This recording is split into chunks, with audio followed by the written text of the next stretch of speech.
खबर दमदार में आप सभी का बहुत स्वागत है और मैं हूं आपके साथ पे अमनदीप। शाम 7 बजे के बुलेटिन में आपको दिखाएंगे कल मेरठ में प्रधानमंत्री मोदी की रैली है।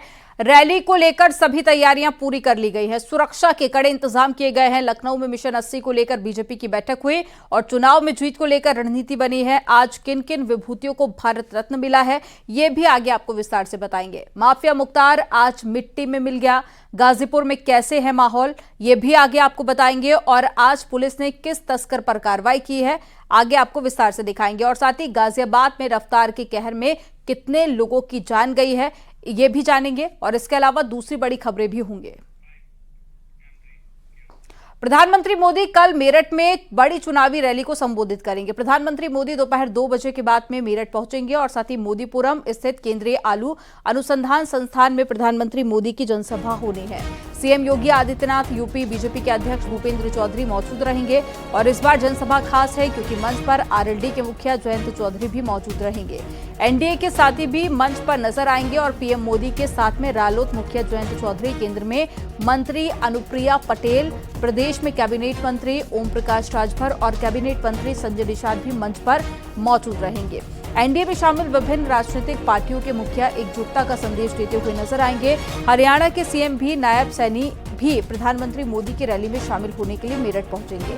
एनडीए 400 पार की रणनीति के साथ में बीजेपी चल रही है और इसके लिए यूपी में बड़ी जीत दर्ज करना सबसे जरूरी है। रैली की तैयारी लगभग पूरी हो चुकी है और जायजा लेने के लिए यूपी बीजेपी के अध्यक्ष भूपेंद्र चौधरी पहुंचे। न्यूज 18 से बातचीत में भूपेंद्र चौधरी ने जहां सरकार के कामों को गिनाया तो वहीं विपक्ष पर निशाना भी साधा।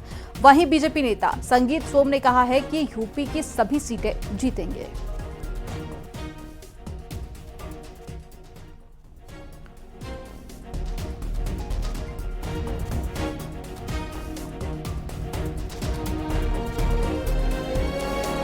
हमारे कार्यकर्ताओं के साथ साथ पश्चिमी उत्तर प्रदेश के जो आम जन है बहुत उत्साहित है और लोकसभा का चुनाव की अधिसूचना लग चुकी है। पहले चरण के नामांकन पूरे हो गए हैं, दूसरे चरण के नामांकन प्रारंभ है।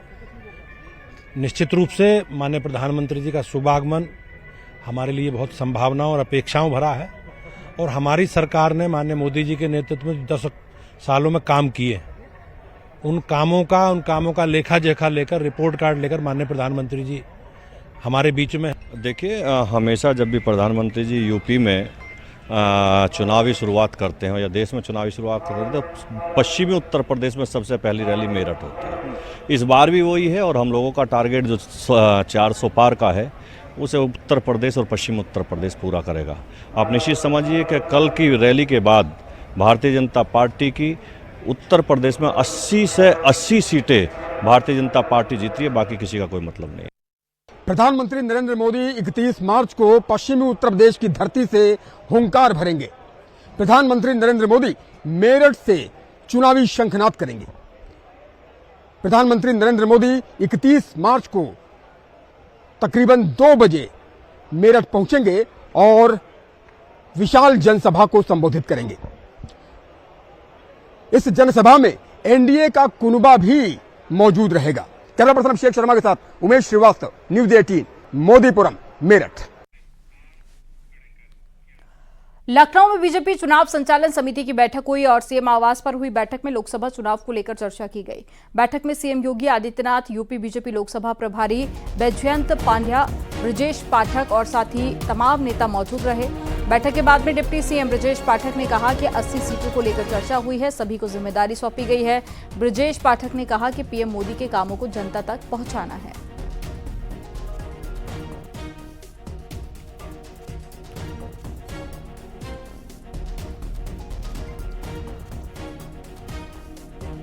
मुख्यमंत्री आवास पर चलने वाली भारतीय जनता पार्टी की चुनाव संचालन समिति की बैठक खत्म हो गई है। यह बैठक करीब 1.5 घंटे तक चली है। इस बैठक में लोकसभा चुनाव के प्रभारी मौजूद रहे, उत्तर प्रदेश के दोनों डिप्टी सीएम मौजूद रहे। मुख्यमंत्री योगी आदित्यनाथ ने इस बैठक का संचालन किया। बैठक में तय पाया है कि सेक्टर प्रभारी से लेकर बूथ स्तर तक कार्यकर्ताओं को बताया जाएगा कि आखिर भारतीय जनता पार्टी 80 सीटों को कैसे जीतेगी। चुनाव प्रबंधन में तमाम लोगों को इस बात का संदेश दिया गया है कि प्रधानमंत्री नरेंद्र मोदी के किए गए कामों को जमीन तक पहुंचाया जाए ताकि भारतीय जनता पार्टी उत्तर प्रदेश में सभी 80 सीटें जीत पाए। कैमरा पर्सन मनोज शाही के साथ अलाउद्दीन, न्यूज़ 18 लखनऊ।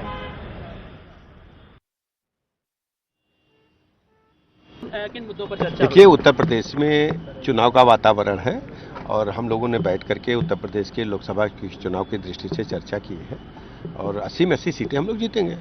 और सर प्रमुख मुद्दे क्या रहे? संगठन, सरकार में देखिए, जो सामंजस्य कुल मिलाकर के नटचल ये है कि हम लोग उत्तर प्रदेश राज्य में जो लोकसभा का चुनाव चल रहा है उसके संदर्भ में हम लोग बैठे हैं और 80 की 80 सीटें जीतेंगे और लगातार हम लोग आम जनता के रैलियां भी सर होंगी, प्रधानमंत्री कल आ रहे हैं। आम जनमानस के साथ हम लोग कंधे से कंधा मिलाकर पूरे 5 वर्ष काम किए हैं।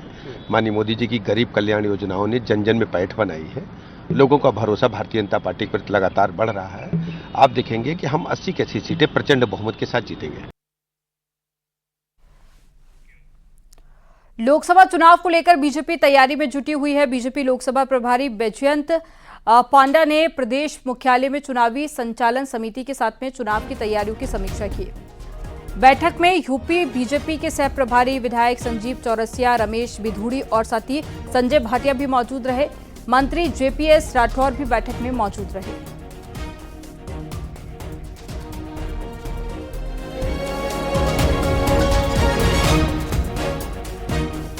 लोकसभा चुनाव के लिए बीजेपी ने मैनिफेस्टो कमेटी का गठन कर दिया है और कमेटी की अध्यक्षता राजनाथ सिंह करेंगे और कमेटी में अध्यक्ष समेत 27 लोगों को शामिल किया गया है। कमेटी में यूपी से 5 सदस्य शामिल हैं, जिसमें स्मृति ईरानी, केशव प्रसाद मौर्य, राधा मोहन दास अग्रवाल और साथ ही तारिक मंसूर शामिल हैं। कमेटी में निर्मला सीतारमण, पीयूष गोयल, अश्विनी वैष्णव, शिवराज सिंह चौहान और साथ ही मोहन यादव का नाम भी शामिल है।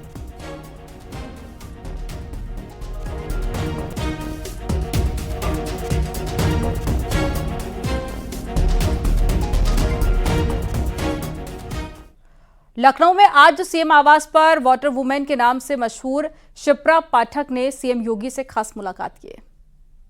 ये तस्वीरें आपको दिखा रहे हैं उस दौरान की। वाटर वुमेन के नाम से जाना जाती हैं शिप्रा, जिन्होंने आज मुख्यमंत्री से मुलाकात की। तो यहां पर देखिए, ये तस्वीर है मुख्यमंत्री से मुलाकात के दौरान की।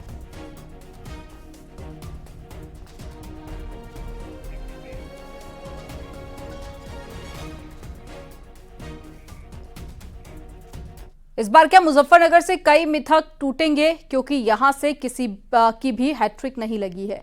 बीजेपी से संजीव बालियान तीसरी बार मैदान में है, तो वहीं इंडिया गठबंधन से हरेंद्र मलिक मैदान में है। न्यूज़ 18 से खास बातचीत में संजीव बालियान ने जीत का दावा किया है।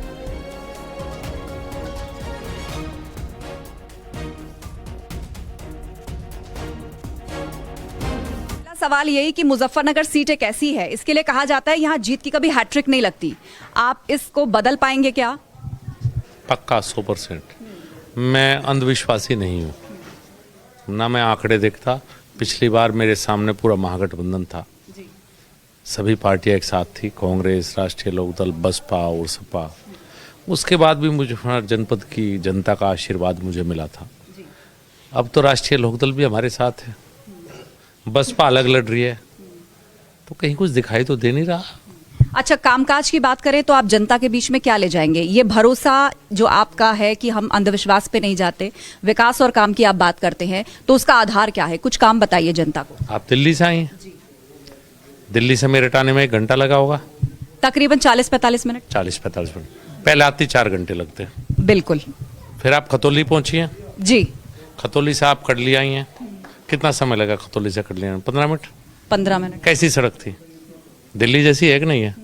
पहले आपको यहाँ से खतौली से आने में भी घंटा लगता था, गाँव वालों से पूछ लेना। ये विकास है कि जब आप दिल्ली से इतनी जल्दी पहुँचते हैं, ये विकास है। आप बिजली थी अभी आई हुई थी, जब मैं सांसद बना 4 घंटे आती थी, आज 18 घंटे आती है। वो कोई एक दिन में नहीं आई। जितने बिजली घर 65 साल में जनपद में बने थे, उससे ज़्यादा बिजली घर 10 साल में बने हैं। खबर बुलंदशहर से है। इंडी गठबंधन के कार्यकर्ता आपस में ही भिड़ गए। मामला बुलंदशहर का है। यहां पर कांग्रेस के उम्मीदवार शिवराम वाल्मीकि का भारी विरोध हुआ है। संयुक्त प्रेस वार्ता में विरोध देखने को मिला है। तस्वीरें आपको दिखा रहे हैं जब इंडी गठबंधन के कार्यकर्ता आपस में ही भिड़ गए। तो कांग्रेस साथ ही समाजवादी पार्टी के ये कुछ कार्यकर्ता जो कि आपस में ही भिड़ गए और इसमें कुछ आप के कार्यकर्ता भी शामिल थे आम आदमी पार्टी के, और ये वीडियो सोशल मीडिया पर भी सामने आया।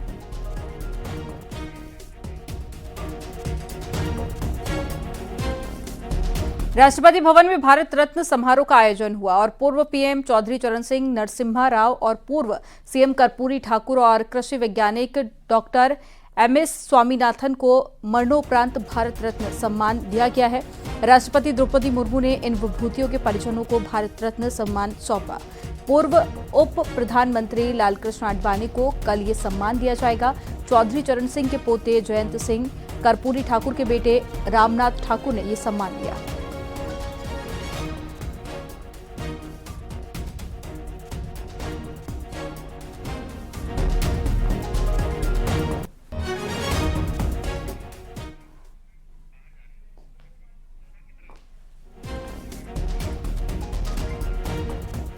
राष्ट्रपति भवन में भारत रत्न समारोह का आयोजन हुआ और पूर्व पीएम चौधरी चरण सिंह को आज भारत रत्न दिया गया। जयंत चौधरी ने यह सम्मान लिया। अपने दादा को भारत रत्न मिलने के बाद में जयंत ने ट्वीट कर लिखा, सर्वोच्च नागरिक सम्मान भारत रत्न। आरएलडी अध्यक्ष जयंत चौधरी की तरफ से यह सम्मान लिया गया था और फिर उसके बाद में उन्होंने ये ट्वीट भी किया।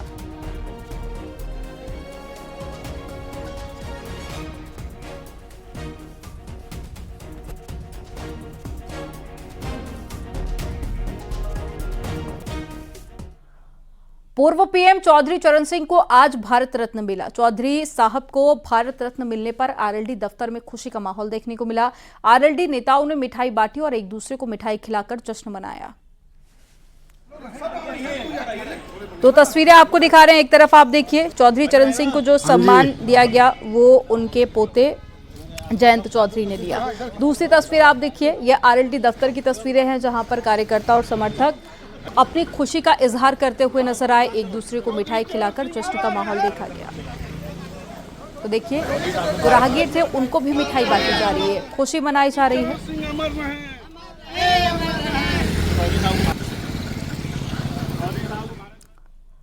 यूपी मदरसा एक्ट को लेकर रद्द करने के इलाहाबाद हाईकोर्ट के फैसले को सुप्रीम कोर्ट ने चुनौती दे दी है। इलाहाबाद हाईकोर्ट की लखनऊ बेंच द्वारा UP board of Madrasa education act 2004 को असंवैधानिक करार दिए जाने को सुप्रीम कोर्ट में चुनौती दी गई है। मदरसा अजीजिया एजाजुतुल उलूम के मैनेजर अंजुम कादरी की तरफ से हाईकोर्ट के फैसले को दी गई चुनौती।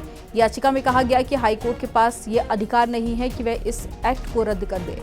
याचिकाकर्ता ने हाईकोर्ट के फैसले पर तुरंत रोक लगाने की मांग करते हुए कहा कि हाईकोर्ट के फैसले से मदरसे में पढ़ रहे लाखों छात्रों का भविष्य अंधकारमय हो गया है।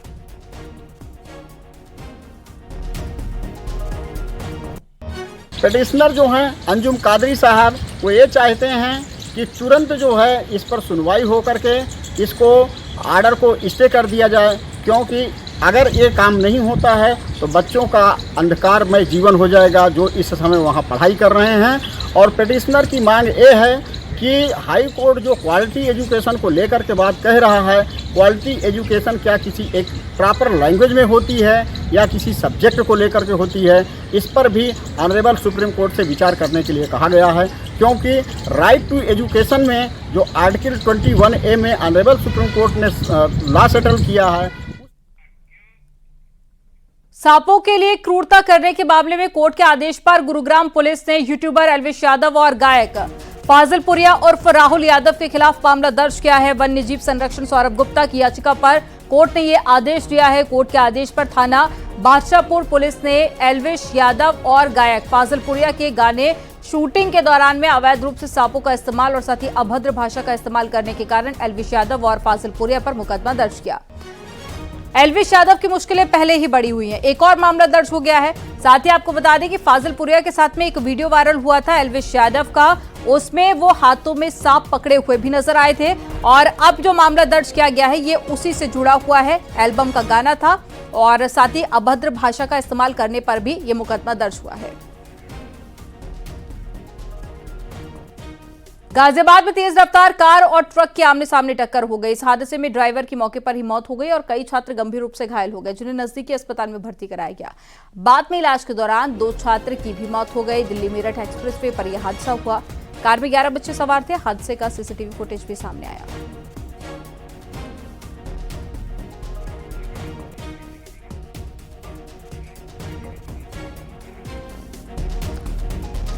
यहाँ पर वक्त हो गया एक छोटे से ब्रेक का, लेकिन उससे पहले सियासी मुद्दों की सबसे बड़ी चर्चा महाबहस ग्राउंड जीरो से न्यूज 18 उत्तर प्रदेश उत्तराखंड की सबसे बड़ी कवरेज का आप भी हिस्सा बनिए। मुजफ्फरनगर के चौधरी छोटूराम इंटर कॉलेज के कैंपस में देखिए महाबहस आज शाम 7:55 पर।